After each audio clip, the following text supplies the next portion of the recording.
So just as a little heads up, I will be recording all of these sessions in case anyone wants to go over any of them. There won't be much, I think, to revise from today. Today is just the induction. We're just sort of doing a rough overview of the course. But in general, I will be recording them. So if anyone has any issues with being recorded, please let me know, and yeah, we'll find a way around it. Okay, so welcome everyone. Just give me a second and I will share my screen.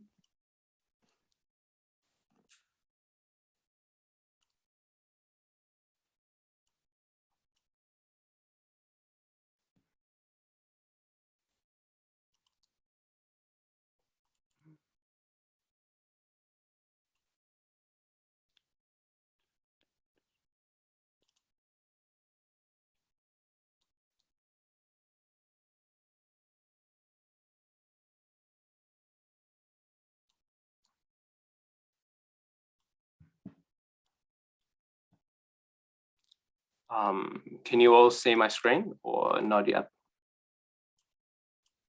Not yet. Not yet. Not yet. Now we can.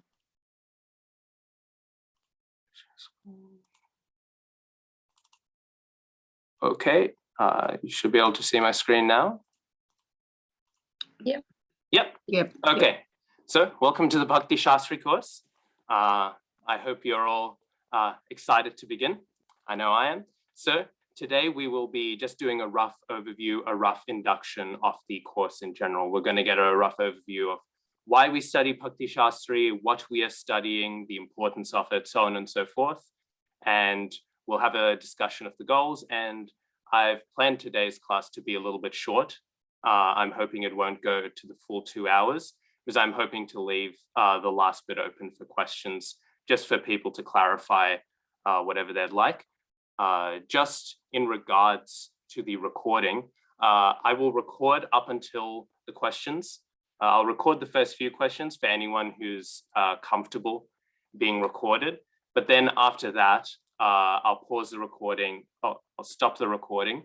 And then if anyone is uncomfortable being recorded with their questions, right, they don't want them recorded for all posterity, they can have their questions asked then. So before we get into the overview of the course, I think there's a few important points to touch upon. Firstly, being why should we study Shastra at all, right? Why should we study these books? What is so important about doing a course like Bhakti-śāstrī, where we study the scriptures, the Vedas, right? Transcendental knowledge. So before I begin, I was wondering if anyone has any idea. Why do they think studying Shastra is important? Because we're all here. We all think it's to some degree important. So, yeah. I think, Prabhuji, it's like to get a direction. Yeah, very good. We can get some direction in life from it. Very nice. Does anyone? Yes, Nandan Prabhu? Because I guess Shastra itself has descended from a perfect source of knowledge, and we require knowledge for that direction. Otherwise, our knowledge is being obtained from another source, which is not perfect. Yeah, exactly. We all both want knowledge and need knowledge. And if we can have perfect knowledge, why settle for anything else? Very good. Vidhi?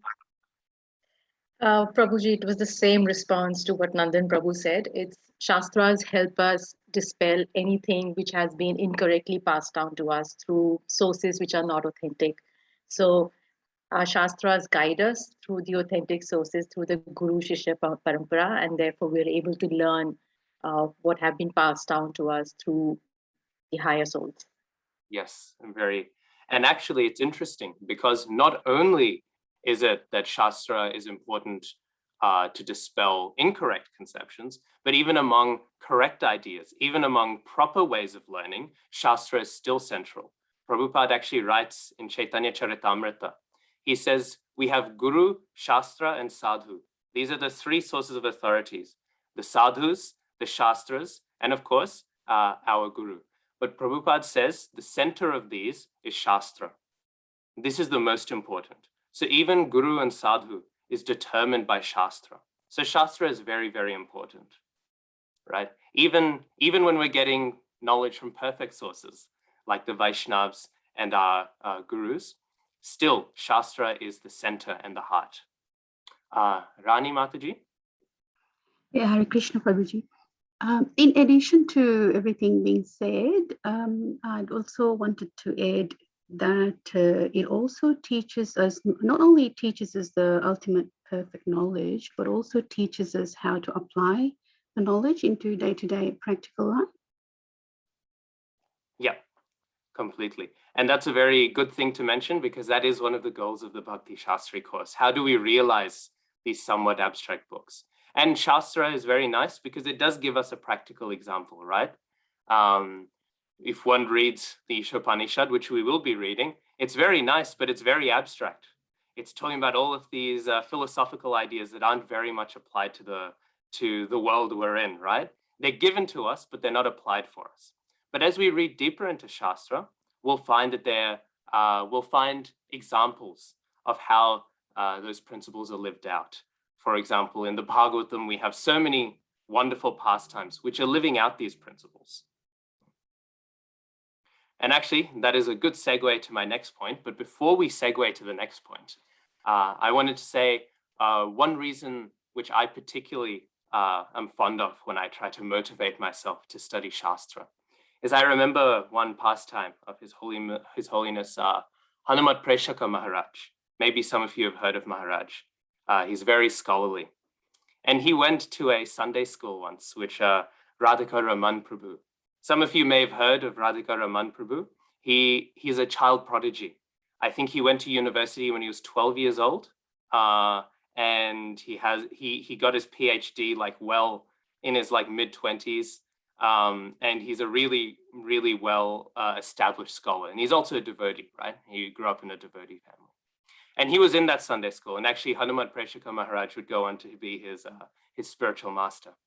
So Hanumat Preshaka Maharaj, though, this was when he was much younger, and he visited the Sunday school. I think they were a little bit older, right? There could be something expected of them. And it was for the more serious students. And Maharaj, he asked them, he said, what are the topics that are covered roughly in the first two cantos of Srimad Bhagavatam? And none of them could give an answer. None of them knew, even though they'd been going over Bhagavatam in their Sunday school lessons. And Hanumat Preshaka Maharaj, he said, none of you would be able to tell, even if Krishna appeared before you, you would not be able to tell the difference between his lotus feet and the feet of a bull. The first two cantos of Srimad Bhagavatam, they're said to be like the lotus feet of Krishna, right? So what is the point that he was making there? He wasn't just trying to ruin these kids' self-confidence. He was making the point that Shastra actually gives us some understanding of everything, actually. It is perfect knowledge, and we can apply it to anything and everything. But as devotees, we don't study Shastra for perfect knowledge for the sake of perfect knowledge. We study Shastra for the perfect knowledge in order to better understand Krishna and Krishna's devotees. We have this clear intent. This is perfect knowledge of the highest thing. This is perfect knowledge of how can we recognize Krishna? How can we understand Krishna, right?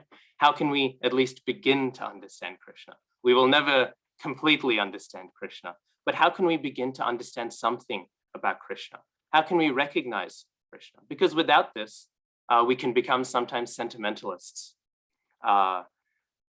His Grace Nrsimha Kavacha Prabhu, he was staying at my apartment during the 50th anniversary celebrations. And he was telling me how in some kirtan melas, they'll have the kirtan melas and everyone will be in the temple, right? And it's a cold time of year, so there's a lot of moisture in the air. And what will happen is, because of the way that the wind is blowing, there's a whole bunch of people, right? A bunch of devotees, and they're all singing kirtan, right? In the temple room. And they're all huddled together. And I'm sure all of us have been to a kirtan at least once. And we know, it gets a bit warm and stuffy and it's a bit uncomfortable at times, right? I'm sure we've all had that experience once or twice. And so what happened then, because the weather was cold outside, as the cold wind blew into the temple room, and with the heat of everyone there, we all know some basic science. When there's cold air carrying moisture and it comes into a very warm area, we have condensation, right? So what happened was the water was condensing onto the deities, right? And so there was water droplets on the deities. And all the devotees, they put their hands up and they said, Jai, you know, Mahaprabhu, he is crying tears of ecstasy because of our kirtan. Like this, all of the devotees were saying. And sure, that's a harmless thing. But we can see there how maybe a lack of knowledge, a lack of understanding can have somebody sort of think something a little out there. And even if it is wholesome, even if it is nice, right? It's not based in truth and it's just some sort of sentiment, right? Sentiment is valuable in spiritual life, but we need to make sure that it lines up with reality. And this is the importance of Shastra. So that we do not become people who, when we see Krishna's lotus feet, we do not confuse it with anything else, that we are able to actually discern it. We are studying Shastra. Now, we are not just studying Shastra in this Bhakti-śāstrī course. We are actually studying, in particular among Shastra, we are studying Srila Prabhupada's books, right? We are studying Shastras that have been given to us by His Divine Grace, Srila A.C. Bhaktivedanta Swami Prabhupada.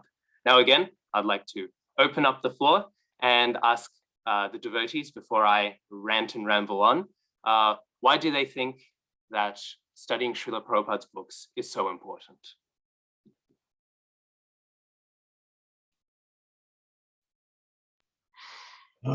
Prabhu, maybe it's a proven track record. We know his process given by him through the knowledge has worked for many, many, many devotees. So there is just follow what is working, what has worked for everyone, and follow through the parampara. Yes, very nice. As Jesus Christ says, you will know the tree by its fruit. You can know that a tree is good because the fruit is good. So Srila Prabhupada's books have produced so many nice devotees. We can think, you know, have some confidence that maybe there's something going on there. Very nice, very nice. Rani Mataji? It is through the Guru's mercy we are able to reach Krishna, to be able to do this seva to Radha Gopinath. Yes, yes, we should, because Srila Prabhupada is the preeminent Shiksha Guru for all of us who've done the ISKCON Disciples course, the preeminent Shiksha Guru of all of ISKCON, and therefore we should aspire to receive transcendental knowledge through the Guru Parampara, right? And therefore Srila Prabhupada's books are valuable. Yes, Nandan Prabhu.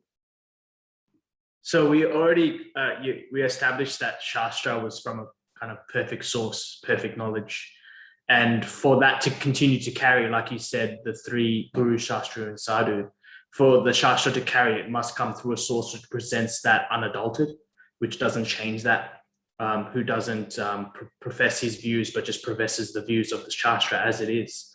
And therefore, when we take that knowledge from that succession of teachers who have presented that knowledge in unadulteration, then we receive the actual source of that Shastra. We can connect directly with that source, which is Krishna. Yeah, exactly. It's very important because we can have confidence that Srila Prabhupada gives an unadulterated message. I gave the Jesus example. There's another example from another religious tradition. In the early Muslim history, there was some fight among different Muslim groups, right? And they were having a lot of disagreement. And there was this one group of complete fundamentalists, right? The original, like, sort of extremist, sort of like Muslims, right? And they were having a lot of issue with all the other groups. They were condemning them. They were doing violence, all of these things. And so one of the more peaceful leaders, he decided to visit them, right? To talk to them about how do we, you know, like, how do we get you guys to stop? Like, please stop this. You're not creating a wholesome environment over here. And so like this, the leader, he went and he talked to them and he said, what issue do you have with the rest of us? And they said, you are interpreting the Quran. We just read the Quran and then we practice it, right? That's what they said. You are all interpreting it. This is not allowed. And so that leader, he said, okay then. And he asked one of his attendants to bring a copy of the Quran. And he brought it in between the two of them. And he presented it in between the two of them. And then he said, okay, Quran, speak. He said, tell us what we should do, right? And of course, the Quran didn't say anything. And then he made the point. He said, the book will never speak in of itself. Somebody always must speak the book, right?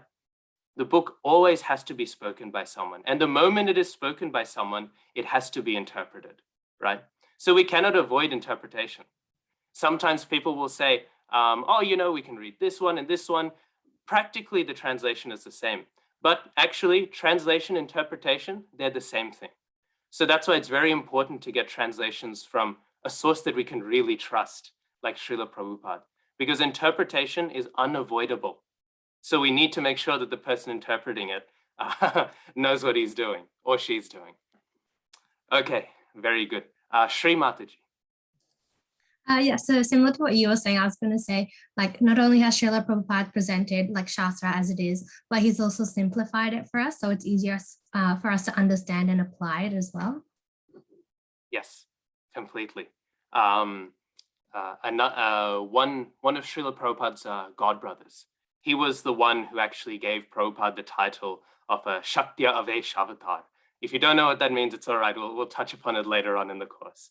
But he gave a very significant role. He said that Srila Prabhupada was specifically empowered by Krishna in what he did, right? And he was the first devotee to recognize this, right? And so he was very well known for, not very well known, but, he was recognized. He was the one who sort of opened up this concept that actually Srila Prabhupada was so special that he was empowered to do something. And later on, some devotees asked that godbrother. They said, as they began, Srila Prabhupada disciples began to go much deeper into Prabhupada's books, they asked the question, they said, how was Srila Prabhupada empowered? Specifically, what was that empowerment? And that devotee, that sadhu, he sort of stopped for a moment. And then he said, Srila Prabhupada, he is Nityananda Shaktiavesh. He is empowered by Nityananda Prabhu. And so they were all wondering, well, what does that mean? That doesn't really clarify our question. But the answer is Nityananda Prabhu is the most merciful of preachers. In Mahaprabhu's pastimes, in Gauranga Mahaprabhu's pastimes, we find Chaitanya Mahaprabhu. He is preaching to people like Ramananda Roy, this very prestigious man, right? He's preaching to people like Sarvabhaum Bhattacharya, the great respected scholar of the time. But who is Nityananda Prabhu preaching to? Jagai and Madhai, the alcoholic criminals. Who is Nityananda Prabhu preaching to?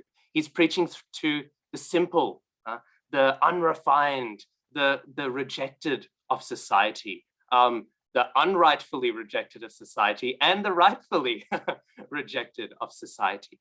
This is who Nityananda Prabhu is preaching to. He is preaching Krishna consciousness in the most accessible and merciful way. And therefore, Srila Prabhupada, he's very specially empowered with this mood of giving Krishna consciousness widely, mercifully, and accessibly. His Grace Madhavananda Prabhu will often say this. Where do we find Srila Prabhupada's empowerment the most? We find it in his books, because he has given the highest and most intense and most complex philosophy in such a way that is so accessible. Not just that he's given it in English, right? If anyone has tried to read Brahma Samhita, I think the youth did a reading group once. If I remember correctly, that reading group ended after 2 sessions because it's a very, very hard book to read, even though it's in English, right? But Srila Prabhupada has given this philosophy, this knowledge in such simple English, actually. This is the sign of his empowerment. This is the result of his empowerment. So very nice point, Shri Mataji. Does anyone else have any points? Any other things I'd like to share? Any other ideas about why we should study Srila Prabhupada's books? He gives the bhakti conclusion, whereas other interpretations would give like other ones. Yes, yes, exactly. Shastras, as we know, there's the famous line in the Mahabharata, the Vedas, the knowledge, they're so vast, they're so deep that actually you can argue any position you want to, right? I've heard one group in India, they were arguing that only Indian cows are cows and that Western cows are actually pigs, which is insane, right? But they tried to argue it from the Sanskrit, right? The Sanskrit of the Vedas. They were saying, oh, if we see the word go is only used in this case, and and they were arguing like that. They were arguing that there's different Sanskrit words, and one doesn't actually mean cow; it actually means pig. Now that's an extreme example because that's straight on its face, like, and you know, we can all recognize that that's insane. I hope, right? I don't think anyone needs me to reason through to them why cows in Australia are still cows, right? But that's an example, you know, if you try hard enough, you can prove whatever you want, right? In English, the word for it is proof texting, right? You can just go through and you can choose a text here, a text there. We find it all the time. Anytime anyone has a disagreement, right? They'll just drop 50 quotes and then they'll say, bus, done. Here we go, you know, I've won, right? And the opposite side will do the same. People do that all the time. And we know in the Mahabharata, there's that very famous line. So what do we do then? Because any conclusion can really be proven from the Vedas in a sense. We follow in the footsteps of the Mahajanas. We follow in the footsteps of the great devotees, and we follow the conclusion that they present. Because there are many conclusions that people present, and they are not the absolute conclusion. Especially with texts like Bhagavad-Gita, when we begin next week, our overview and getting into the introduction of it, we'll see there's a lot of different perspectives for the elevation of all people that are there. And if one does not read it in the proper way, they will, you know, they will maybe emphasize the wrong parts of it. So, and what is the main part of Shastra, as we will find in our studies, conclusively, consistently, it is very clearly bhakti, devotional service. And Srila Prabhupada, he brings that out very clearly in his books. Does anyone else have any other realization, any idea of why we would study Srila Prabhupada's books? Okay. So there's a few other points that I had. So one, which is somewhat related to the point of interpretation, right? And it's related to the point of translation, right? Translation is a very complex thing. We can think even of examples today. Everyone will be familiar with the English saying, it's raining cats and dogs, right?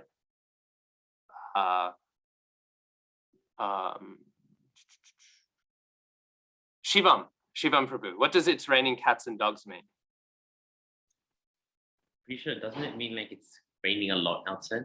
Yeah, it means it's raining a lot. And that's what's happening in Port Macquarie right now, which is why my room is glowing around me, because I've had to, I've had to turn the light on because the rain clouds have blotted out the sun, right? The sun no longer exists in Port Macquarie. It's raining cats and dogs here. Now, for those of us who are bilingual, trilingual, or whatever, we can think, I think maybe a few of us here can speak Hindi, right? If you were to go up to somebody and say, it's raining cats and dogs in Hindi, what would they think about you?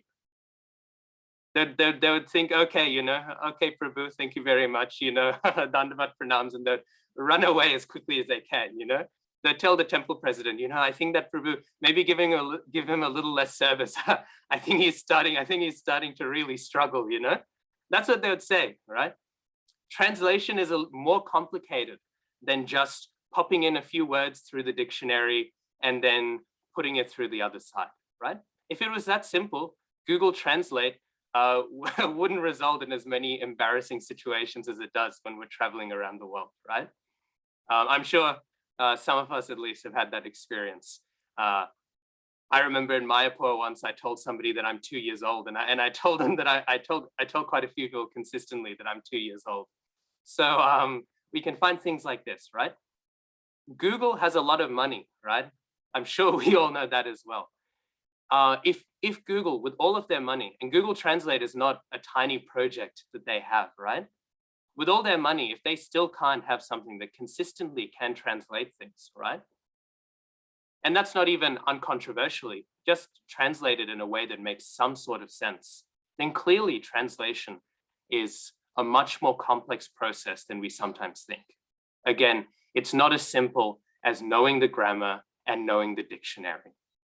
Translation involves knowing the culture, and it involves knowing the mood of what is being said. And so then, what is the mood and what is the culture, right? What is the mood and what is the culture of Shastra? It is a Vedic mood. It is a Vedic culture, right? It's not anything else, actually. It is Vedic and it is a Vaishnava mood, right? Especially the books we are studying. This is the mood and this is the culture of these books. It's nothing else, right? So in order to find someone who can translate these effectively, right? Who's not saying it's raining cats and dogs in Hindi, but is saying that it's actually raining a lot, right?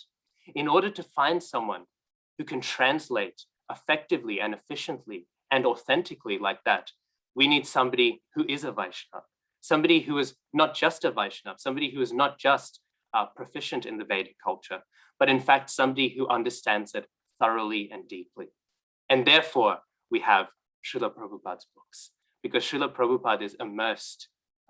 He is the embodiment of Vaishnavism, Vaishnav culture, and Vedic culture. And therefore, Srila Prabhupada's translations are so valuable, and we study them so deeply.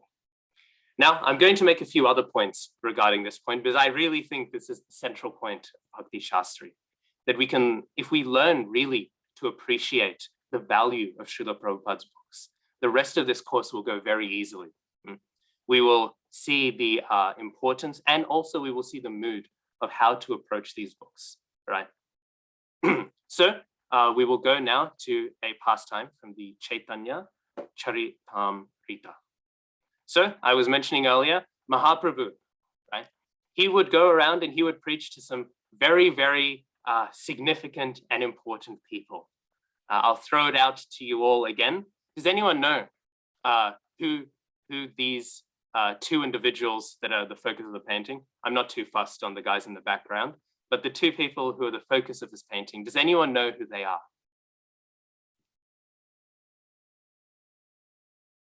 I think many of us will have a decent shot at least one of them. So if you only want to say one of them, that's fine. One is Mahaprabhu? Yes, one is Gauranga Mahaprabhu. Does anyone know who the second one is? It's all right if you don't. This is Bhakti-śāstrī, not Bhakti Sarvabhaum. You're not expected to have pre-knowledge of Chaitanya Charitamrita. They look like they're from South India. They have the Sri Vaishnava Tilak. So it could be Ramananda Rai. 100%, full marks, full marks. Very good. Yes, it is. They are from South India. Interesting. Technically, they're closer to Orissa, but at the time, or even now, sometimes it's considered part of South India. In Mahaprabhu, he encounters them on his South India tour, right? When he's leaving to South India, and it's described he's already entered into South India by the time he meets Ramananda Roy at the Godavari River. So in this pastime, there is something very deep and something very significant. And in this way, I think this is the highest sort of conception that we can understand for the value of Srila Prabhupada's books. So far, the points have been pragmatic, but I also want to say that the points are also very deep and spiritual. It is not just for pragmatic reasons, but it is also for spiritual and philosophical reasons that we hold Srila Prabhupada's books in such high esteem. Because, and here's another question I'm going to throw out to everyone, who is Chaitanya Mahaprabhu? Who is he? What is his identity, right? Or if I can frame it in another way to make the answer even easier, who was Mahaprabhu in Krishna's pastimes? Mahaprabhu is like Krishna in Radha's mood. Yes, perfect answer. Yes. Now, the next question I won't ask because I'm not sure, it's a bit more niche, right? I'll throw it out there, but I won't wait so long for a response. Does anyone know who Ramananda Roy was in Krishna's pastimes?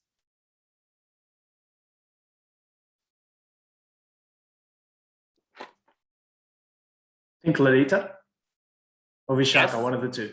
Yes, so actually, the answer is yes.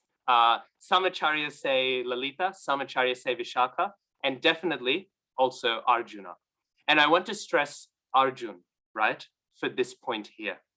Because what we find is Mahaprabhu, when he goes to South India, right, he's traveling. And here we find Krishna. Right? And who does he run into? He runs into Arjuna, right? And what happens between them? This chapter is called the Rai Ramananda Samvad.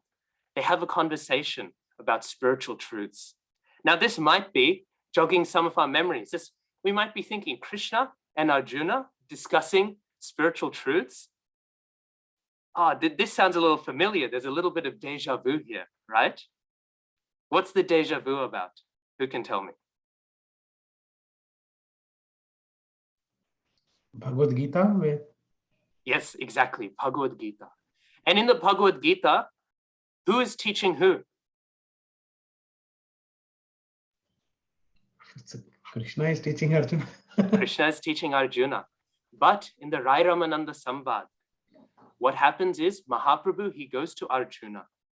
He goes to Arjuna in the form of Ramananda Rai. And Mahaprabhu, he asks the question. And he says, what is the ultimate goal of life? And this time, Arjuna teaches Krishna. This time, it is Arjuna who is teaching Krishna the philosophy. It is this time that it is Arjuna who is instructing Krishna in truth. This is interesting. And also as a little side note, I love questions. I think questions are the most fun because 9 out of 10 times it's a question I've never thought of before. So it lets me, think of new things. It helps me learn the most, right? And I hope nobody is afraid to ask questions.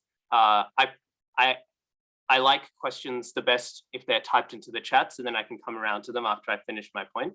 But I'm just making the point that if Mahaprabhu was happy to ask a question as general as, well, what's the point of life, right? You don't need to feel awkward if your question is too simple or something, right? So this was Mahaprabhu's question. And so Mahaprabhu, he asked this, and Arjuna, he describes the response. And Krishna Das Kaviraj Thakur, who writes the Chaitanya Charitamrita, he makes a very, very interesting point at the beginning of the chapter. Now, I don't know how confident all of you are with Sanskrit, but I will eventually call out people who I know can read our shlokas. Is there anyone who will volunteer to recite the shloka?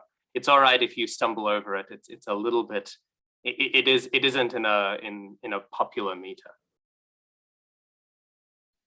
I can try, Prabhu. Okay, please go. I'm more comfortable in Sanskrit, but I'll try this one. Go ahead. Sancharya Ramabhidha Bhakta Meghe Swabhakti Siddhanta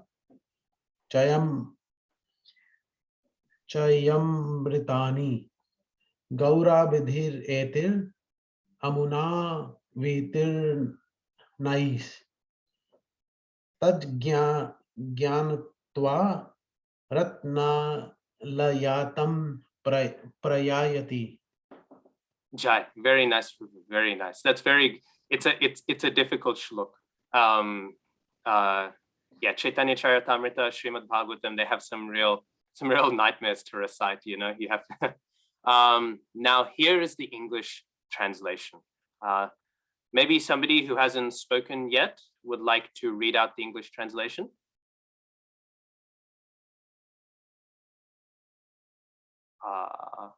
Alex, would you like to read out the English? Yeah, sure. Can you hear me? Yeah. Cool. First of all, this is in English. There's a lot more than there was in the Sanskrit. Cool. So Sri Chaitanya Mahaprabhu, who is known as Gauranga, is the ocean of all conclusive knowledge and devotional service. He empowered Sri Ramananda Raya, who may be likened to a cloud of devotional service. This cloud was filled with the water of all the conclusive purports of devotional service and was empowered by the ocean to spread this water over the sea of Sri Chaitanya Mahaprabhu himself. Thus, the ocean of Chaitanya Mahaprabhu became filled with the jewels of the knowledge of pure devotional service. I prefer the Sanskrit. much more poetic. So here we find a very interesting point that's made, and you might not pick up on it instantly, but maybe it becomes a little easier to pick up on after I've stressed that it's actually Arjuna who is teaching Krishna in this point. Because what do we read at the end? Thus the ocean of Chaitanya Mahaprabhu became filled with the jewels of the knowledge of pure devotional service, right? Not only, Mahaprabhu is not doing this for fun, so to speak. Mahaprabhu, he is not doing this, he is not acting this out just for the benefit of the devotees, right? But Mahaprabhu himself is being enriched by what he is learning from Ramananda Raya. Right? So Krishna himself, he is learning something right now, right? And why? What is he learning? He is learning the Bhakti Siddhanta. He is learning the transcendental conclusions of Bhakti. Why does he need to learn this? Firstly, we can make the interesting point. This conversation begins, actually, one of the first few things that is discussed is Sarva Dharman Parityaja Mamekam Sharanam Vraja. This shloka, maybe you know, maybe you don't know, it is the conclusion of the Bhagavad-Gita, right? So this conversation is actually the conclusion of the Bhagavad-Gita. This is elaborating on the Bhagavad-Gita, right? This is the final word on all of the stuff that was brought up in the Bhagavad-Gita, right? And who ends up teaching it? Again, Arjuna. So can anyone think, why is it that Mahaprabhu is learning? Why is it that Krishna is having to learn from Arjuna this time around? Does anyone want to give it a crack?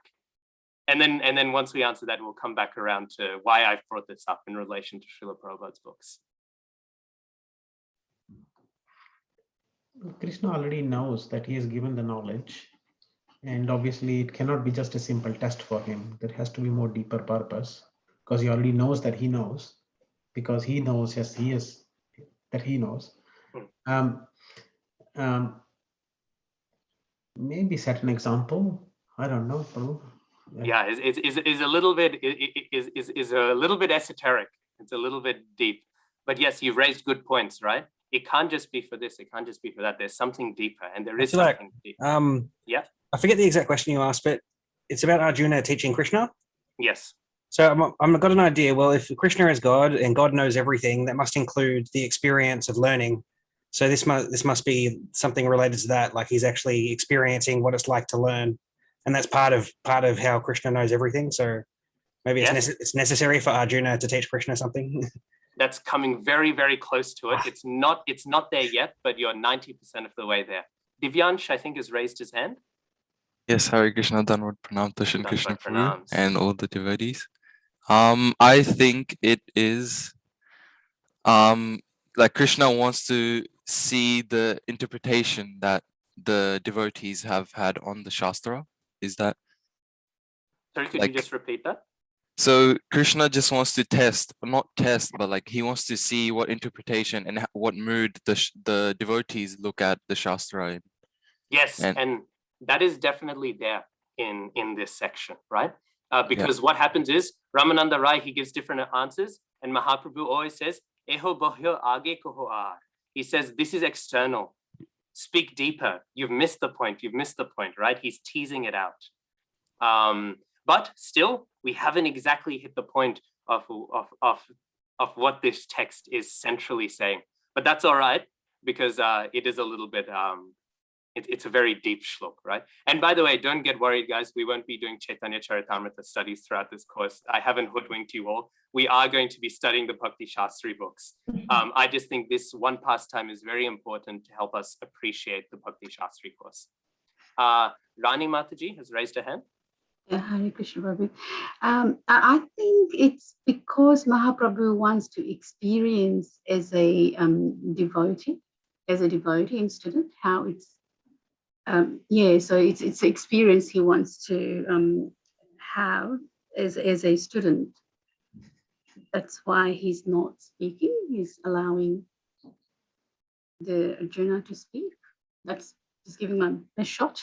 Yes, no, that's such a good shot that you're right. You've got it. Okay. Very good. Mrugank Prabhu, I saw you had your hand up. Did you want to add anything to that?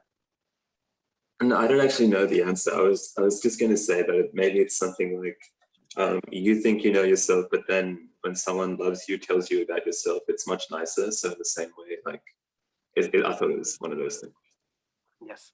I think this is a really wonderful example of just how deep Shastra actually is, because everyone has given very, very different answers and they're all correct, right?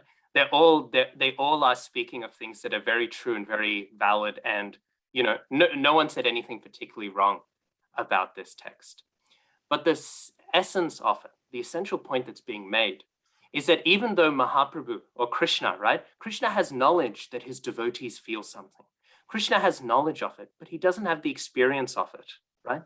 Krishna experiences what it's like to be the supreme personality of Godhead. Krishna experiences what it's like to be worshipped by everything that exists. Krishna experiences all of this, but Krishna does not experience the joys of devotional service. Krishna does not experience the ecstasies of bhakti. Krishna does not experience any of these things, right? Or at least he didn't, until one day, we know in Krishna's pastimes, Krishna began to think, I want to experience these things. And therefore he came as Mahaprabhu. So why then did he learn from Arjuna and also Visakha? Now it becomes significant that Ramananda Roy is also Visakha, also Lalita. Why? Because they are devotees. They know this experience. They have experienced this, and they have the full knowledge of it.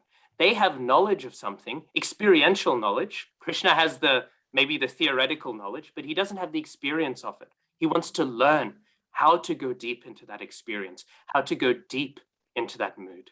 They have that knowledge, but Krishna does not. And I want to make this point specifically, again, now coming to Srila Prabhupada's books. Because when Srila Prabhupada gives his translations and when he gives his purports, he is giving that perspective, that understanding, that realization, not of Krishna, but of a devotee. And that perspective is so valuable that even Krishna himself wants to learn that perspective. Even Krishna himself seeks out to learn that. In this sense, when we study Srila Prabhupada's Bhagavad-Gita as it is, we are actually, in this sense, more fortunate than if we were to have heard the Bhagavad-Gita on the battlefield of Kurukshetra. In that sense, because Krishna, he is speaking this realization, but Srila Prabhupada, he is pulling out that realization with that depth of perspective that the devotees have, that even Krishna hankers for. And if even Krishna, in the form of Mahaprabhu, thinks this perspective, this knowledge, this realization is so important that even Krishna wishes to learn it, then how much should we wish to learn it? And how important and valuable is it for us to learn it? And that's the value of Srila Prabhupada's translations and of his purports, right? This is a perspective that is the most valuable and powerful and insightful perspective on earth. That's not to say that Prabhupada is presenting anything different than the Bhagavad-Gita as it is, right? Than the Bhagavad-Gita as Krishna spoke it on the battlefield of Kurukshetra. Because who is the greatest devotee of the devotees is Krishna, right? So Krishna is only speaking about the glories of his devotees and all. But again, we have this extra layer of experience and realization. Of course, I now need to clarify, It is not that we can then say Krishna doesn't know everything. That is not true either, because as he is now Mahaprabhu, now he does know what it's like to be a devotee. Okay, and now he's fully experienced everything. So please don't go home and start saying that I'm saying Krishna doesn't know everything. He does, but the Mahaprabhu pastimes are how he finally conclusively is able to experience all things. There's a few more points that can be made about that, but then I'm going to start giving, this is going to be about Chaitanya Charitamrita, not about Bhakti-śāstrī. So that I think is a central point. I hope that made sense. I hope you could all follow with that. If not, it's fine, but I just wanted to stress that point. There's one other point with that before we move on to the final point, but I see, I see Alex has raised his hand. Yeah, so I'm an expert at being a heretic in whatever group I'm in, so I'm going to be a Shankarite. Yeah. So we're saying Krishna knows everything, and he doesn't just have like abstract knowledge of everything. He has experiential knowledge of everything. And you said this relates to him being Chaitanya, so he experiences life as a devotee as Chaitanya. But he experiences life as a particular devotee. Does he know what it's like to be every particular devotee? Like, does Krishna experience what it's like to be me as a devotee and you as a devotee? And so can you see the Shankarite connection? No, I can see how somebody. I can see. I get the devil's advocate role you're playing, and I also, that was also the point I was going to touch upon. But then I said let's move on to the next point. But I'll quickly touch on it. So we can find in Mahaprabhu's pastimes, he actually tastes every single possible devotional mood. That's why we find Mahaprabhu at one point he's dancing in front of Narasimha Dev and he's singing Shri Narasimha Jai Narasimha Jai Jai Narasimha Dev Praladesha Jaya Padma Mukha Padma Bringa, and he's singing the glories of Narasimha Dev, right? Even though he's a devotee of Krishna, right? Even though Mahaprabhu is a devotee of Krishna, right?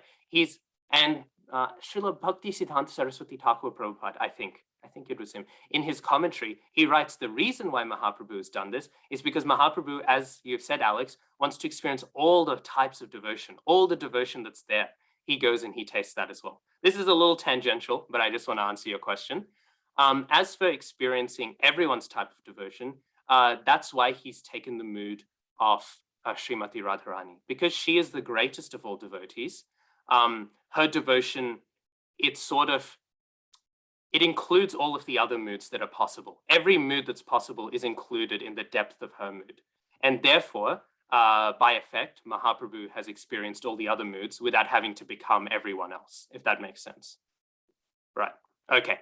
So now we're going on to the final point. And then we will maybe take a 5-minute breather, and then we will come back to get more of a course overview, right?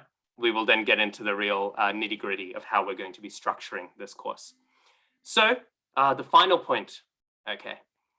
I think all of us have been to a temple before, and we've all seen the deities, right? And I think many of us have been to a temple while a kirtan is being sung, right? Now, I want to ask Nitai Prabhu. When you go, Hari, when you go to the temple and you're hearing a kirtan, or even you're singing a kirtan, and you look at the altar, you see Radha Gopinath. Do you see Radha Gopinath dancing to the kirtan? No, we don't, but I can imagine it. Yeah, and we know that they are, right? Yeah. And I can ask anyone else, when you go to the temple, if a devotee hadn't told you, would you be able to recognize that this is Swayam Bhagavan? This is the Supreme Personality of Godhead right in front of you? Are you asking me, or like? I'm asking you general? and everyone in general. Yeah. Okay. Well, yeah. What do you reckon, Nitai? Do you intuitively see the deities and think, oh, well, here is God in front of me? Well, if it was my first time at the temple, I probably, without any prior knowledge, I wouldn't know who they were. Exactly. But yeah, I need someone to tell me. Yeah. Yeah. Exactly. So, and I think that's true for everyone. I don't think there's anyone who, besides maybe a few people who are pure devotees from birth, right? For the majority of people, you go in front of the deities and your eyes only see marble. they only see stone. They only see, they only see the materials that have been constructed. But we know from the guidance and teachings of the acharyas and through Shastra, we know that actually this is the Supreme Personality of Godhead before us, right? And we know that in the kirtan, that Krishna dances. The murti itself is dancing, but we cannot see. We do not have the eyes to see, right? In the same way, Shastra is Krishna himself. Srimad Bhagavatam is the book incarnation of Krishna, right? Srila Prabhupada would also say Bhagavad-Gita is Krishna, right? But we are unable to appreciate that unless we have the eyes to appreciate it. Again, Srila Prabhupada's books, in the same way that we have the pure devotees to tell us and to point out to us the significance of the deity, how the murti form is Krishna himself, how that murti form should be worshipped, how that murti form should be appreciated, because we do not have the eyes or the intuition to understand how to approach the murti. In the same way, these literary incarnations of Krishna and his devotees, in the same way, Srila Prabhupada's purports and translations show us, and this is now stressing the purports even more, show us how to approach and to appreciate Shastras appropriately. So with that, I've touched on a few points. I've talked for a bit about the significance of Srila Prabhupada's books. We'll take maybe a 5-minute break so that everyone can sort of, take a little bit of a rest. And then in 5 minutes, we'll get back and then we'll get into the nitty-gritty of which books we're studying, how the course will be laid out, and then I'll answer any questions people have regarding the course. Okay, I'll see you all in 5 minutes.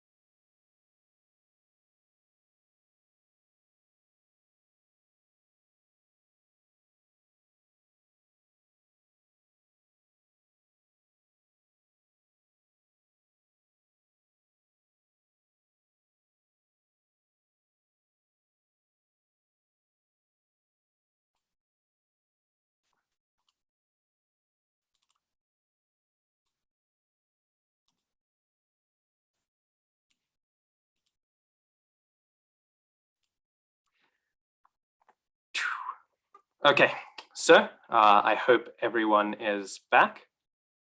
So, and I hope you enjoyed your break as well. I think Bhakti Vidya Purana Maharaj, when he does his Bhakti-śāstrī, which is a super intense one, I think they study every book twice, and they take a year to do. I think it's like a 3-year full-time course or something. But when he does it, he does 50 minutes, then break, 50 minutes, then break. I think Prabhupada also said that somewhere. Anyways, a little tangent. So this is the actual course overview of the books that we're studying. I'll comment on each one and why they are significant to the Bhakti-śāstrī course. But just to give you guys an overview of how the course will be structured, I will talk about assessments and stuff and like that at the very end before I open up to any questions. If there's no questions, we can have an early mark. So the course is split into 6 modules. The modules aren't fully evenly sized because some of the books just are really small. And even though there's a lot of content to get through, like you could do 2 years on any one of these books, right? Even the smaller ones. But still, it's better to give a relative weighting to the length of each text. So as you can see, Bhagavad-Gita, which is, many people think of it as the heart of the Bhakti-śāstrī course. I tend to disagree with that approach. I think all of the texts actually work really cohesively together, like they all are collectively the heart of it. But I think the reason why they think that is because it is the biggest book. And as you can see, it takes up half of the modules. At the end of the day, it will take more than half of this course. I'm pretty confident that's what will end up happening. But it'll be around roughly, it is half of the modules, but it won't necessarily be half of the lessons. It'll be a little bit over half of the lessons because it just is so long and nuanced that we will have a few extra points to dive into details. So we will go through the Bhagavad-Gita first, modules 1, 2, and 3. Who knows how many chapters are in the Bhagavad-Gita? It's all right if you don't. That's I'm just throwing it out there. Can anyone 18. say? 18, right? So where that makes life very easy. 1, 2, 3, it's 6 chapters each, right? So module 1 is chapters 1 to 6. Module 2 is chapters 7 to 12. And then module 3 is 13 to 18. So it's pretty straightforward. When we next week look at the overview of the Bhagavad-Gita, we'll find that this is actually a very old way of dividing up the Bhagavad-Gita. It's not something that was invented in order to teach Bhakti-śāstrī easier. So then we have, after that, we will go into the Gitopanisad. That'll take up 1 module.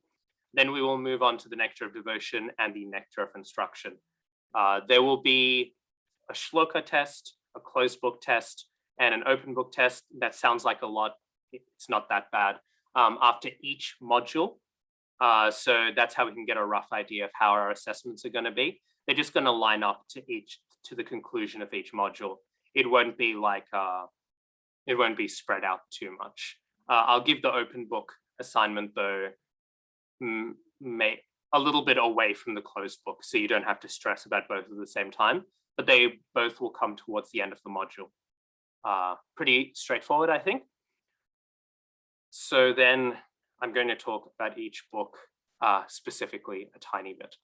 So the first book is pretty famous, the Bhagavad-Gita as it is by Srila Prabhupada. Here I've put the cover of this is the first printing that was made, or some people believe. Actually, this is the second printing. Often this printing gets thrown around as the first printing. This is just a little bit of trivia, really. The first edition that Prabhupada published of his Bhagavad-Gita was in 1968.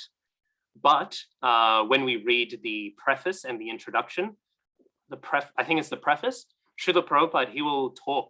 He will say, there was an abridged version that I wasn't very happy with because I had to cut out so much content, right? Often people get confused because they think this was the first printing. But actually there was a printing before then. And it's very, very short. I don't think it includes a Sanskrit. It's just straight translations, if I remember correctly, and stuff like this. But this is the first time where the Bhagavad-Gita as it is gets published in all its glory, right?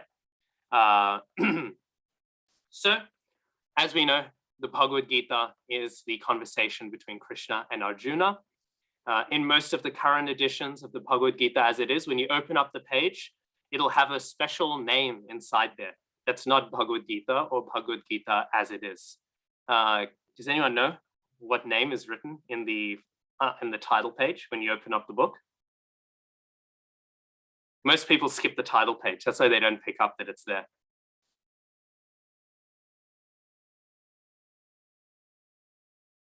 It says it only in Devanagari. It's only written in the Sanskrit or Hindi Devanagari letters.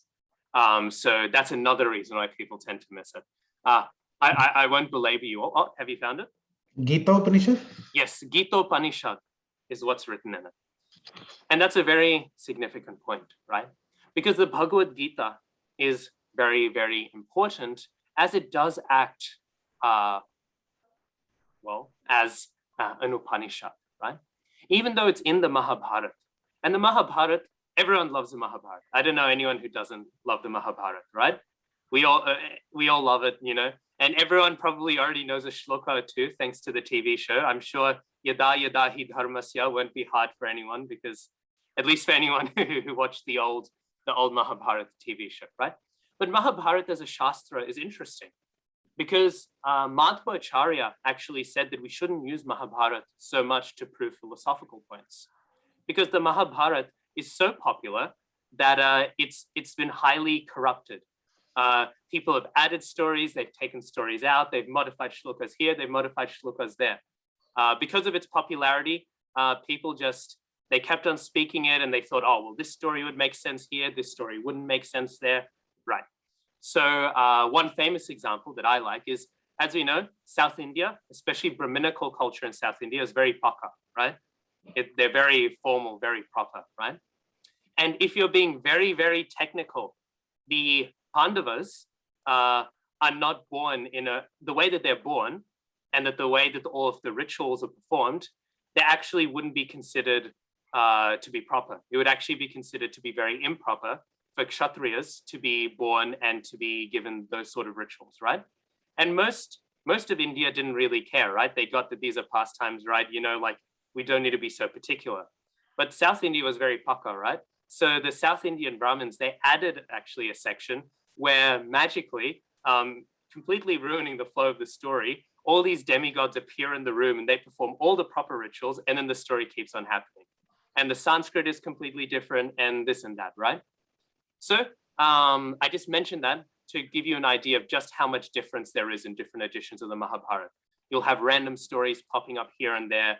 There's so many famous chapters actually that some have it, some don't have it. So the Mahabharata, while we value it, and we definitely hold that the original was perfect and authoritative, we don't actually know whether we have the original when we hold most of it.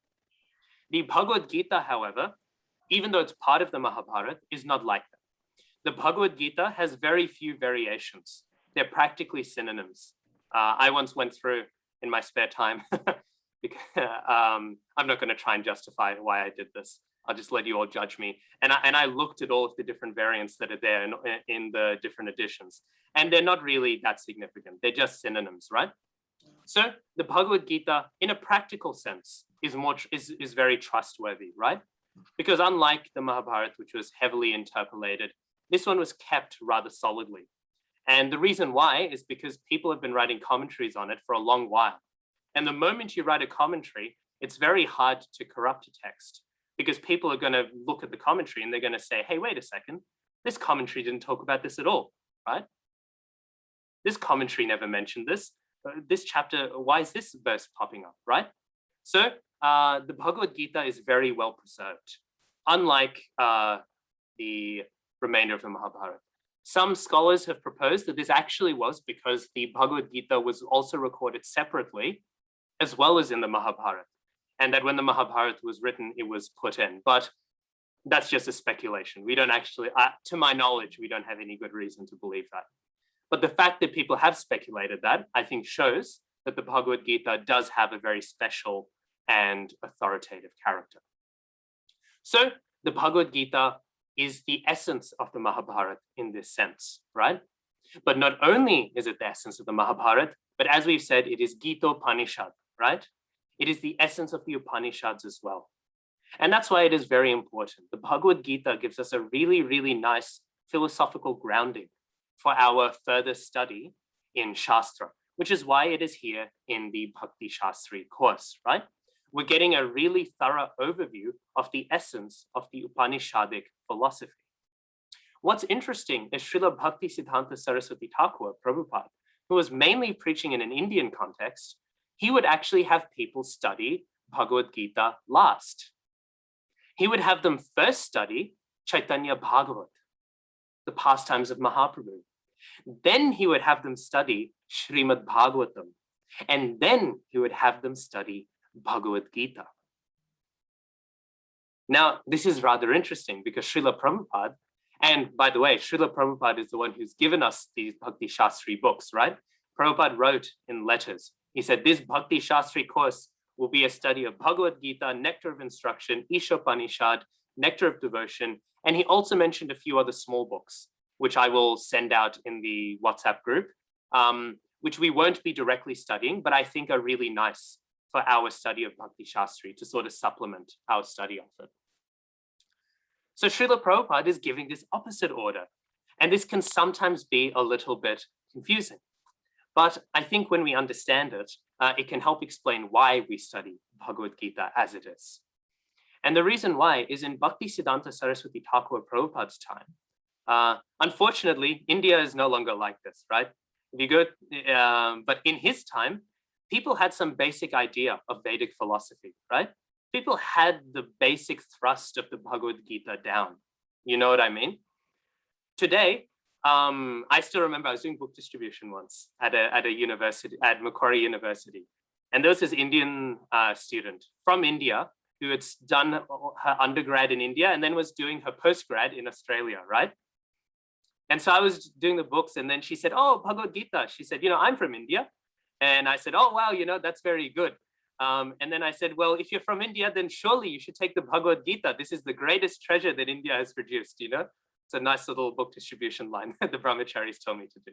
So I used that line. And then she said, oh, no, that's all right. I'm Indian. I already know it, right? And even in Bhaktisiddhanta Saraswati Thakur Prabhupada's time, that wasn't true, In fact, there's probably no one really who knows the Bhagavad-Gita. It's such a deep text. You can go deeper and deeper and deeper into it. But anyways, so I called her on her bluff, right? And I said, oh, wow, really? I don't understand it too well.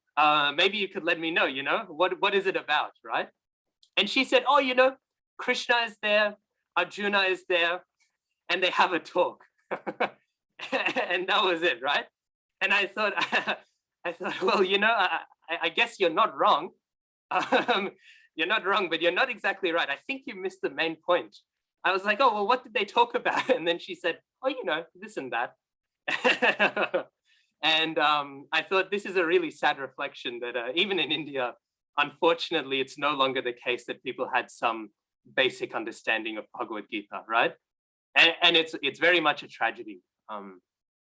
Yeah, Srila Prabhupada actually said this. Whenever some bad things would happen to India, some of his disciples would say, Srila Prabhupada, this is where Vrindavan Dham is and where all of the Goswamis had been for so long, Why are all these terrible things happening, this and that, this and that? And Srila Prabhupada said, actually, if people are doing bad things, if people are, in fact, he went to historical examples. People have invaded and done this and that, there was all of this oppression. And he said, actually, all of the people who are doing violence, most of them don't know any better, right? But it is, the reason why this is happening is Krishna is trying to bring to attention that actually the people who should know better aren't doing what they know is better, right? You can say of the other side that they are ignorant and they're acting out of ignorance. But the Indians are acting, or not the Indians in general, but the mass of the Indian people are moving away from the Vedic message, and they do know better, right?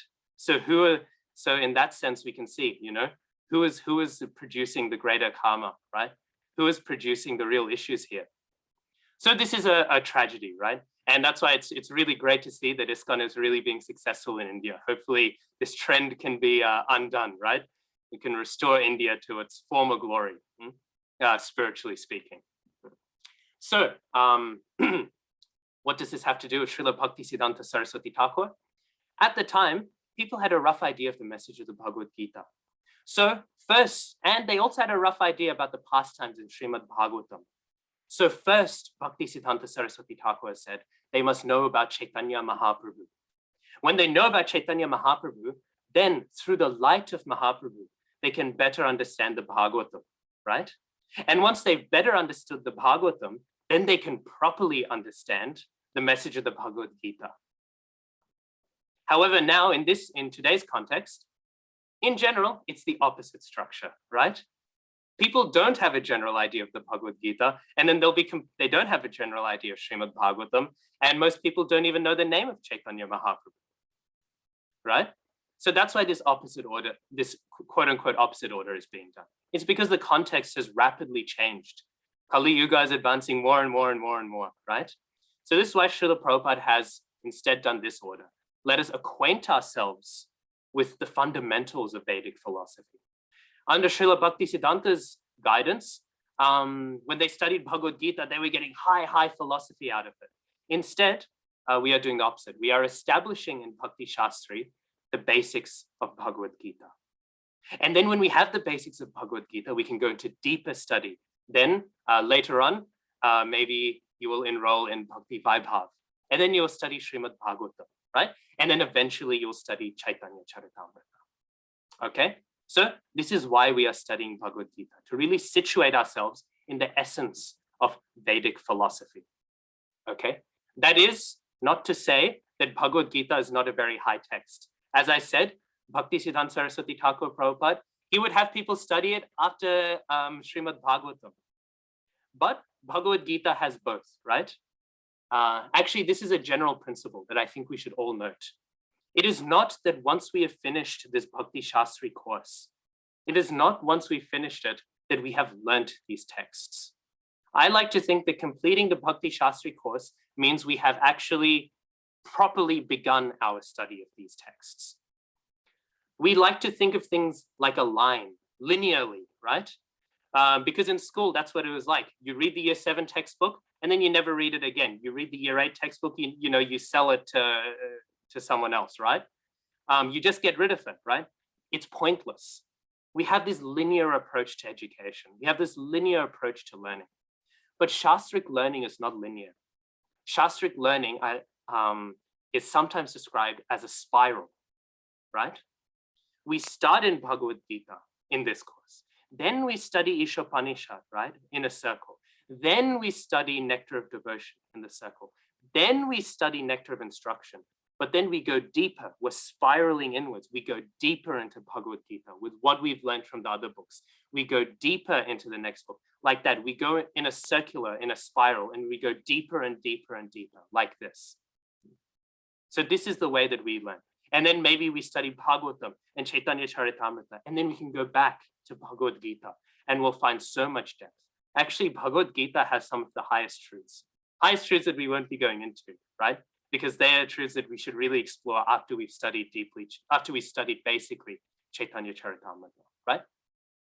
So just that to give an idea.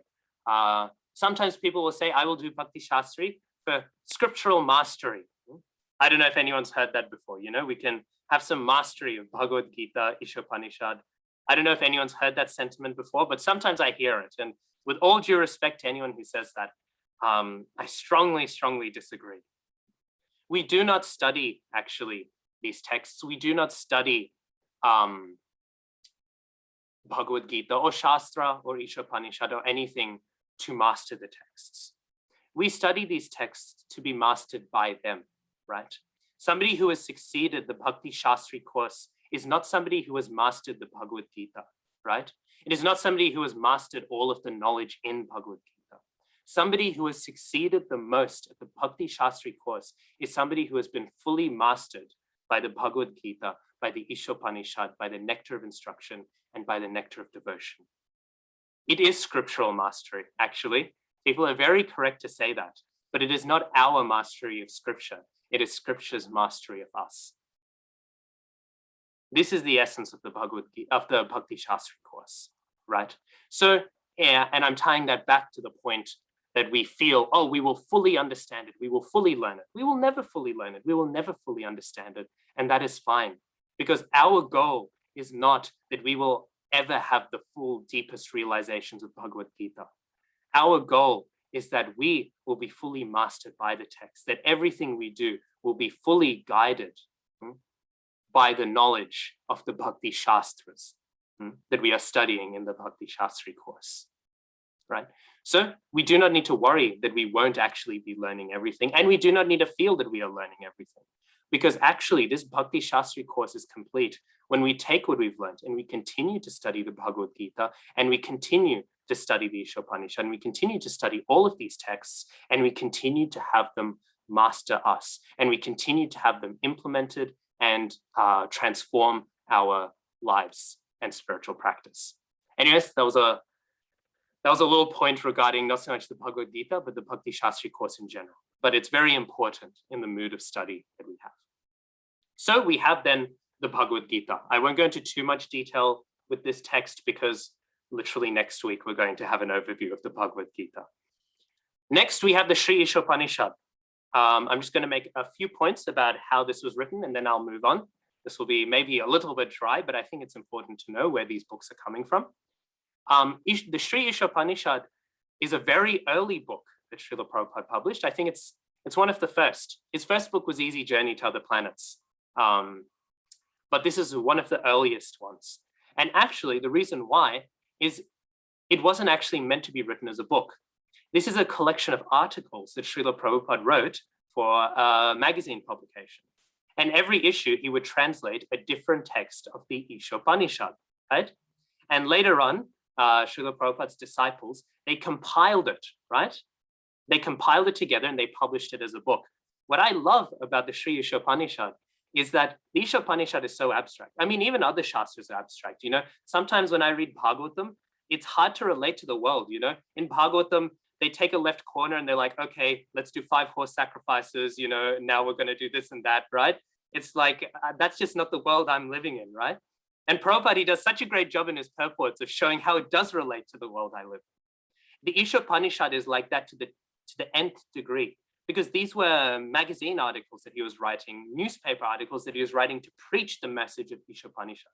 So even though Ishopanishad, when we study it, is the most abstract book, you'll write some chapters and you'll read some texts and it'll sound like the most contradictory, navel-gazing sort of like philosophy that you've ever read, like just completely out there.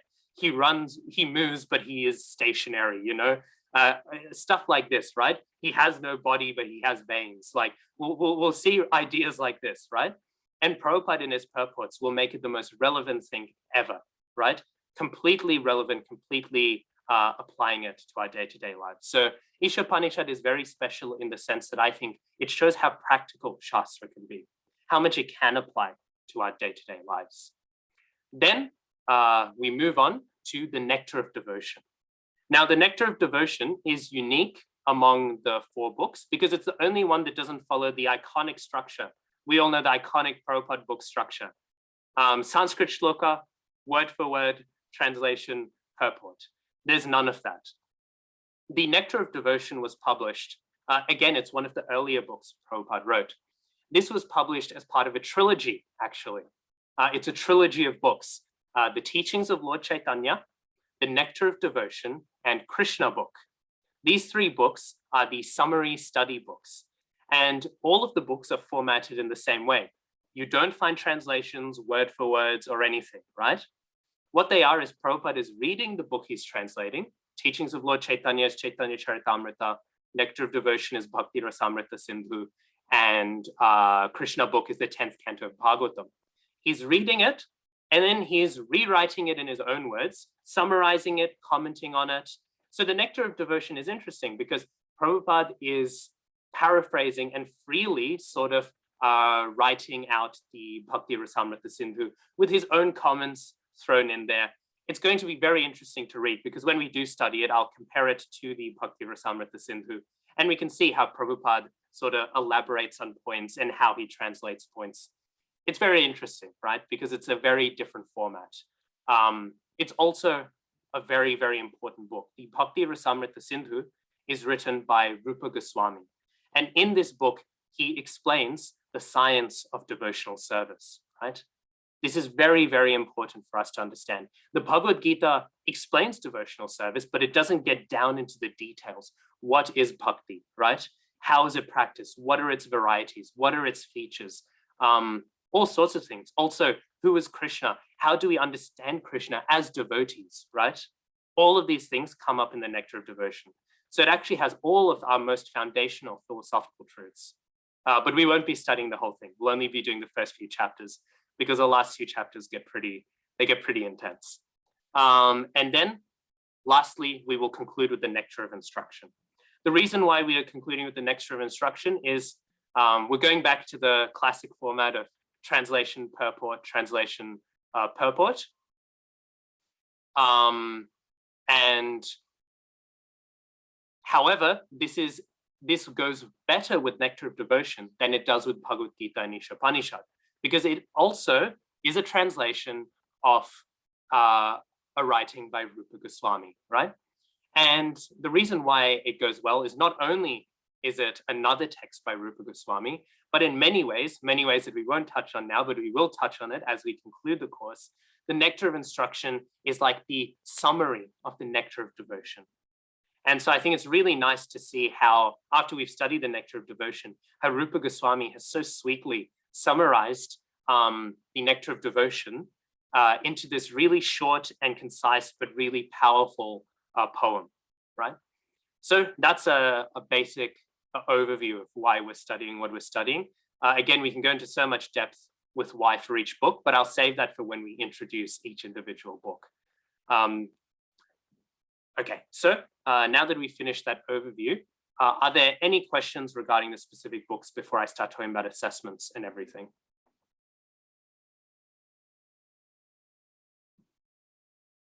Nitai, I will upload the recordings to my, I'll definitely upload it to Google Drive, but I'll also try and upload it to my ISKCON YouTube account. I'll just see if they allow me to do that. I'm not sure how to, I haven't used it yet, but with the, every Gmail account gets a YouTube channel. So I'm assuming all the ISKCON Gmail accounts also get a YouTube channel. So I'll just upload it onto there. Yeah, okay. So the way the course will be structured now. So we're going to touch on each one of those books. We're going to touch on it in those modules, but we will have these 3 types of assignments. The closed book test, I'm not sure how we will do it in lockdown, but I don't think we will need to do it in lockdown. I think we will probably be out of lockdown by the time we hit our first closed book exam. The closed book test is easy, right? The questions are very, very easy. I will send the Mayapur Institute handbook, because this course, as was advertised, is done as an extension of like the Mayapur Institute. And we will be using the Mayapur Institute handbook for assessments, for standards of like, attendance, for marking schemes. All of that sort of stuff will be a copy and paste of Mayapur Institute. I will teach slightly different to their syllabus, just in case you get confused, because I will just send their whole handbook for you guys. But don't be worried if the syllabus seems different. That's because we're intentionally doing a slightly different syllabus in terms of teaching. But in terms of assessment, all of the assessments will be based on the ones in the handbook. And the handbook already includes all of the closed book test questions and all the open book test questions. So it's honestly not that hard. As long as if you're really, really stressed, you can keep the questions out and you can mark, when we've addressed them in class, right?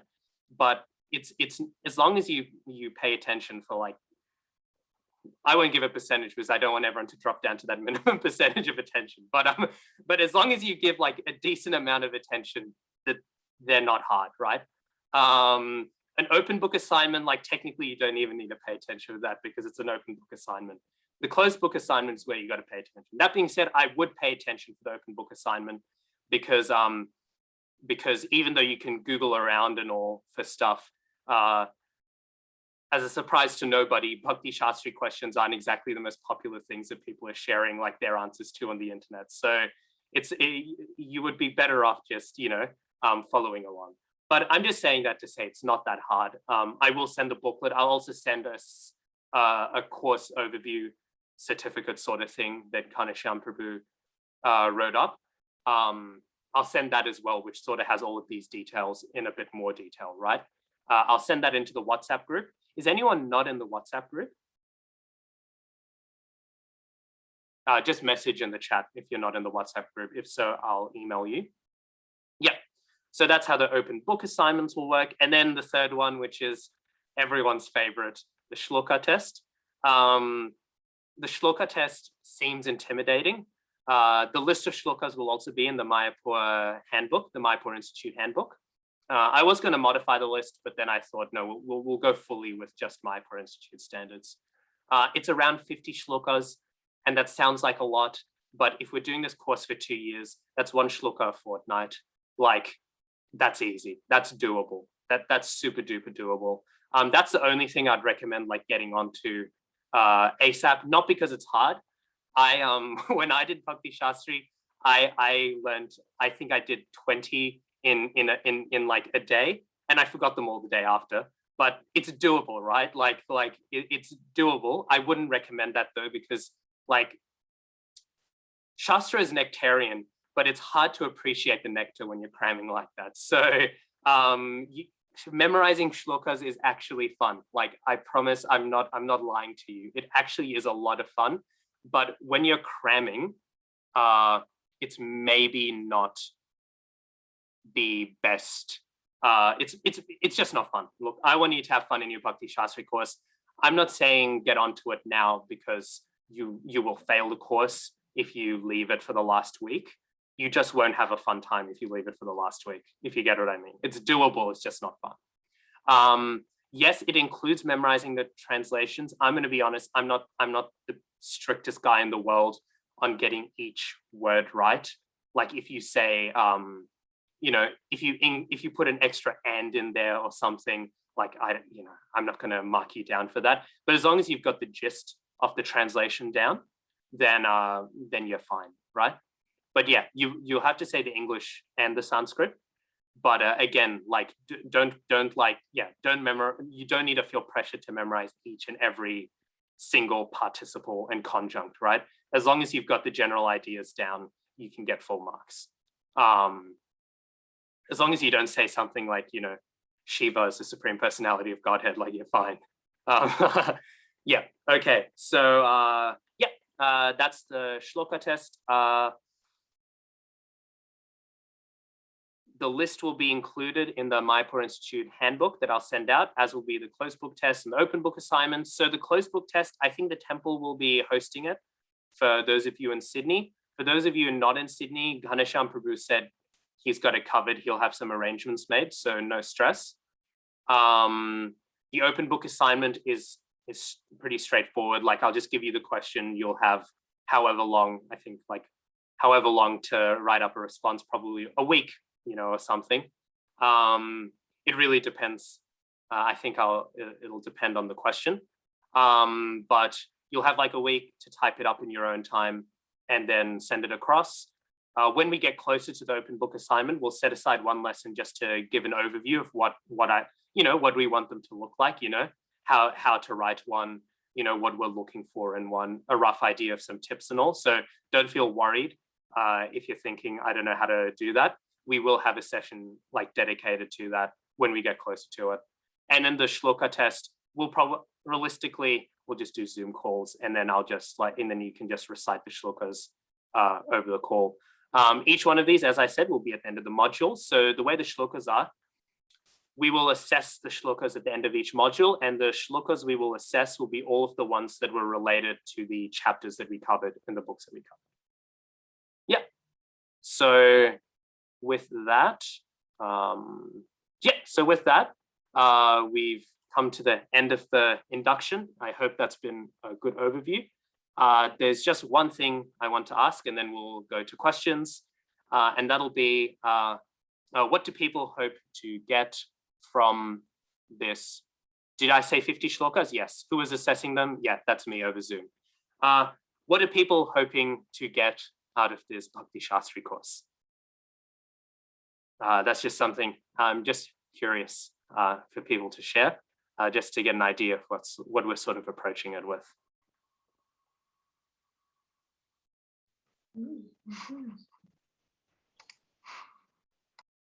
To be able to apply the scriptures in like day-to-day life. Yes. Very good. That's definitely something I hope we'll all have. I want to be able to spread this knowledge to people, that anyone and everyone, and not just say things. I find myself sometimes just saying things and then trying to find out, like trying to go back and go, oh yeah, that's the source, but then not really knowing, like having it in the back of my memory. And this course would assist in like me being able to like actually speak to someone, speak to someone based off their personality and something, but have that still related to the Shastra. Yeah, 100%. That's the confidence that you get from like being able to like, not like, oh, I think it's this, but actually being able, or even then to like say something. And I remember Srila Gaur Govinda Maharaj, he would tell his disciples, Gaur Govinda Maharaj is pretty heavy sometimes, and he would tell his disciples, when you are preaching, don't dare to call yourself my disciple if you don't back everything you say with Shastra. So that was, but there's a reason for that, exactly what you said, to show that there is justification and that there is a reinforcement. Yeah, very good. I think Shri and Nandan so far have given really, really good reasons. I would say like the central ones, you know.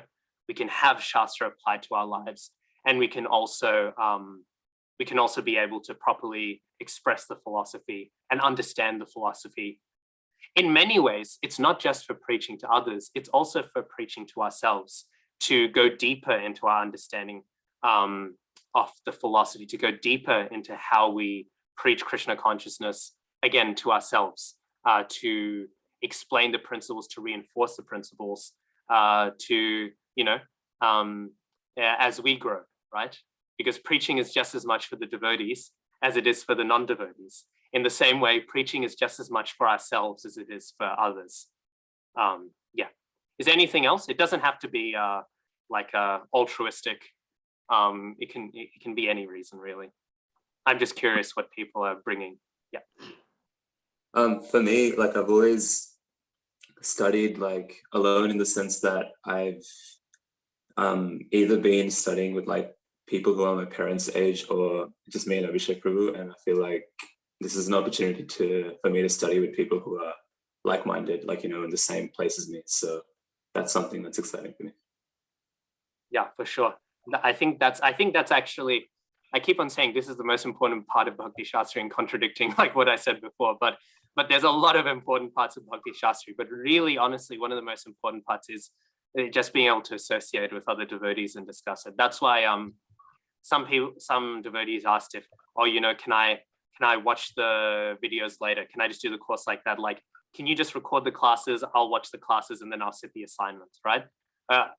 And I just sort of said, no. I said, like, not anything against you, but an essential part is just really, even though on Zoom it's not the same, but just being together, right?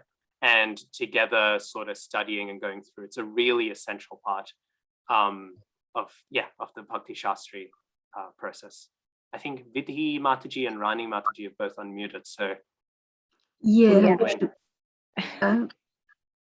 Just in addition to everything said, is my reason as well, to be able to apply the knowledge, as well as Prabhuji, I really appreciated how you stated earlier that the essence of Bhakti-śāstrī course is the Bhakti-śāstrī mastering us, not the other way around.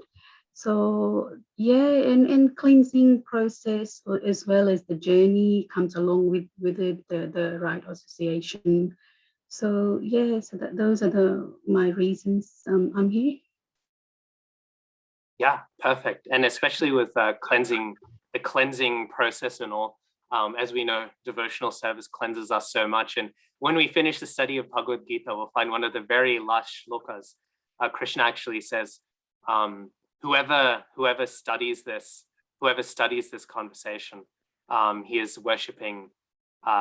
You know, he's performing a mental yajna, right? He is performing worship in an intellectual way. He is using his intellect in an act of worship and devotional service. So yes, very nice. We'll be very purified if we approach this Shastric study as an act of devotional service, as an act of worship. So yeah, very nice, Rani Mataji. Thanks. I think for me, Prabhuji, I like sort of been praying Krishna since childhood, but feel like we don't really know him in a true sense. We kind of, you know, we know he's God. That is like we take it for almost for granted. But what we are doing, like when we wake up in the morning and look at him, like we're not seeing the whole master of universe in front of that picture, like in that picture. That part is not there yet. It's there intellectually, but it's not there. Other part, I want to untangle myself. Like I have a bit of background in the Tantra Marg, I have in a Kol Marg, I have in a Virag Marg. I've tried a number of things and I've got all mixed up in my head. I know all of them, like this is, after all that, I think this is the one. I just want to know more deeper and get into the sort of, if you know, probably like, yeah, just untangle myself. For sure, and yeah, that's obviously a big thing is for that clarity, and even you might say, you know, you feel entangled with all of these other things, but actually that's most of us and me as well. You know, just because we're not entangled in previous ideas regarding other sort of spiritual ideas doesn't mean we aren't all entangled with all sorts of other ideas of the world, right? All of us have grown up in a society that, says a lot of awful things and they're taken as granted, There's so many assumptions about the world. If you see how, schools are being run today, right? And most of us have gone through the schooling system today. It's just atheist propaganda, right? From the beginning to the end. In the guise of neutrality, they're just teaching pure, I'm not going to go too hard, but it's just pure like nonsense. It's just demonic rascaldom. So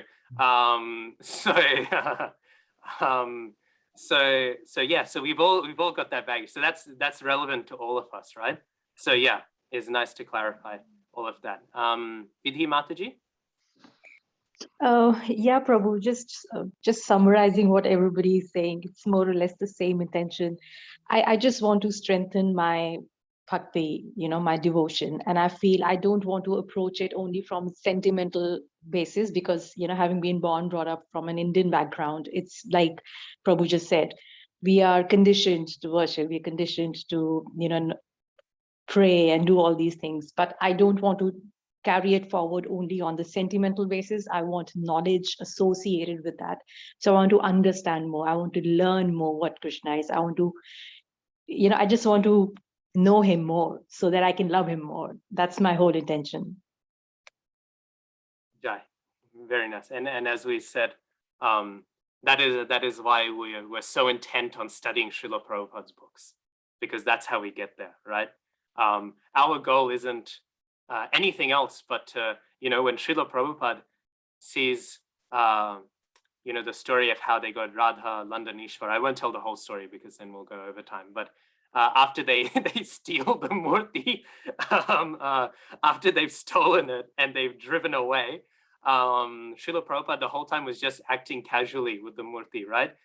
Just acting like, oh, nothing special, right?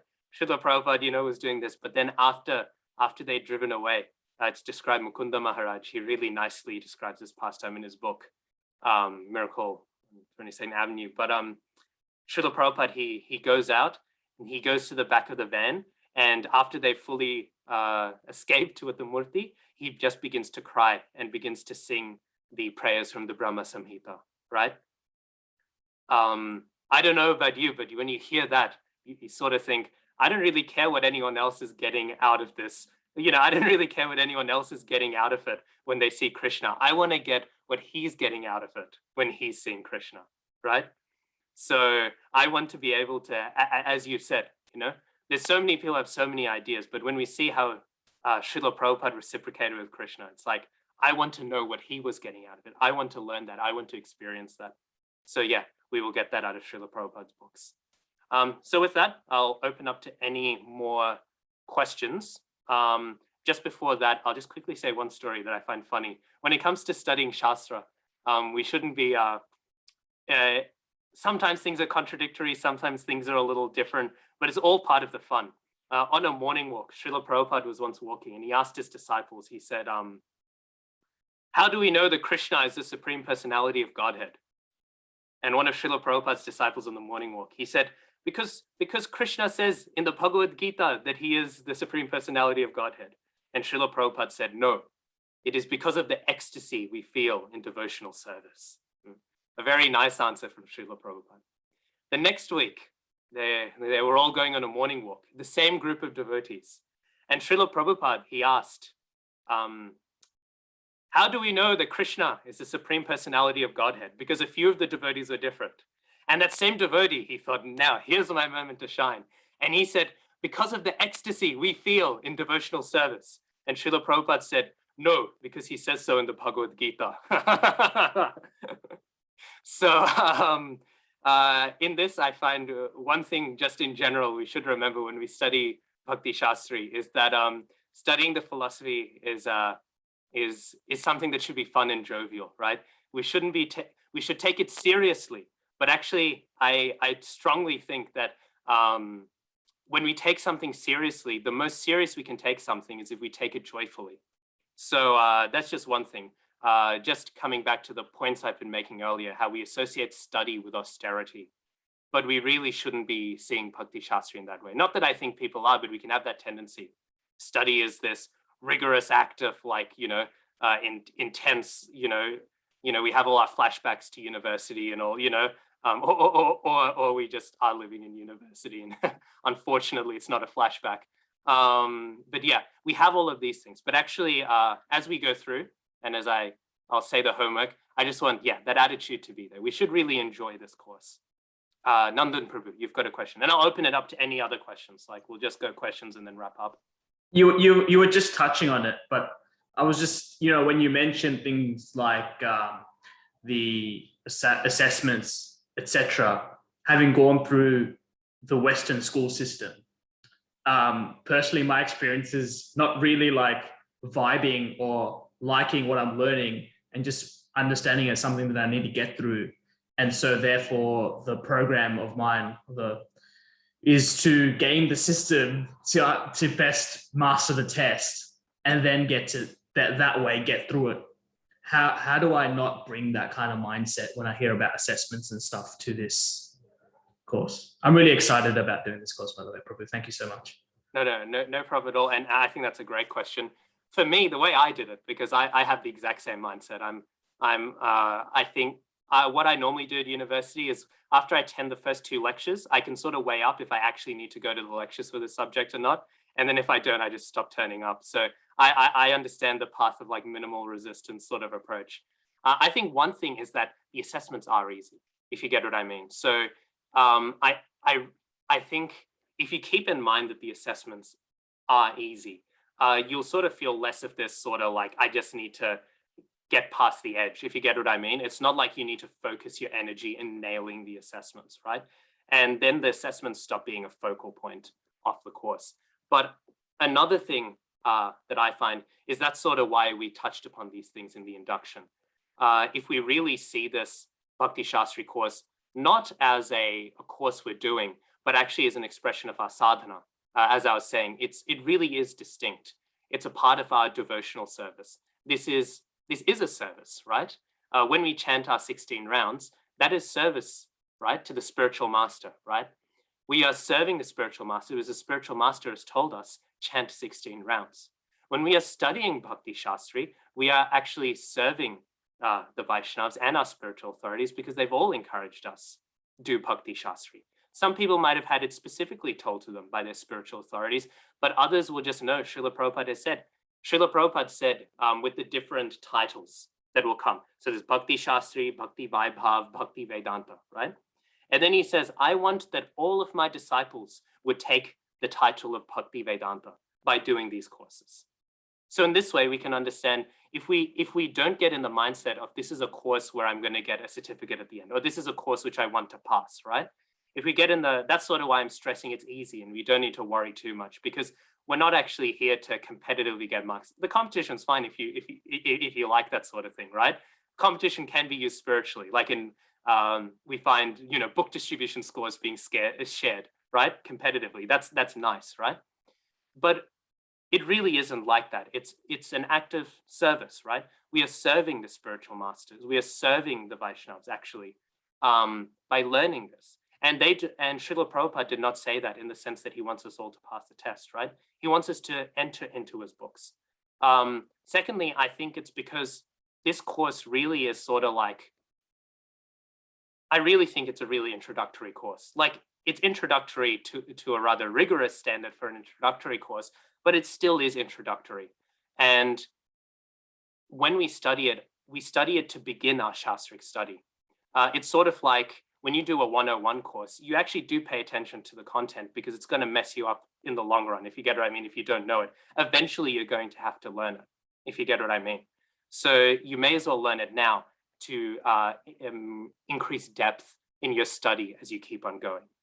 But for me personally, I really like to emphasize service. And by the way, the reading for next week, in case anyone starts dipping now, because we'll soon be going overtime, the reading for next week is the introduction to the Bhagavad-Gita as it is. So that's the homework. If you'd like, read more, go into the first chapter. Like, I won't be mad because we might even touch a bit on, it depends how quickly we go through the introduction. we probably won't go through quickly because I talk a lot, but we will, we will maybe touch on it. But the only mandatory reading is please read the introduction to the Bhagavad-Gita as it is for next week. But as it's touched on there, Prabhupada, he really stresses service in terms of all of this. So I think if we really get the mindset that actually it's not the assessments that we're doing here, right? The assessments are there pretty much more so for you guys than it is for us, right? Than it is for my side. It's there so you guys can really see, am I really tracking this? You know what I mean? Am I really following with what's going on here? The assessments, therefore, are just there for the overall purpose, which is there for service, right? We are serving the desires of our spiritual authorities who want us to study, and we are also preparing ourselves that we may serve better, and we cannot serve better for all of the goals that we have, to preach better, to apply these to our life better. We cannot achieve that by sort of going on a minimalistic basis. I don't know if that addressed your question or if that dodged it or not. No, that was a great answer. Thanks, Prabhu. Okay, Jai, I'm happy to hear. Are there any other questions? Yeah, Tilak. So I've got physical copies of all of the scriptures. Yeah. And I don't know if everyone else does. I just know that Nicole doesn't, and so we're wondering, is it possible to access all of the weekly readings? Is that available online somewhere? Yeah, or? just go onto vedabase.io, and that has the whole BBT catalog, at least of Prabhupada's books on there. Cool.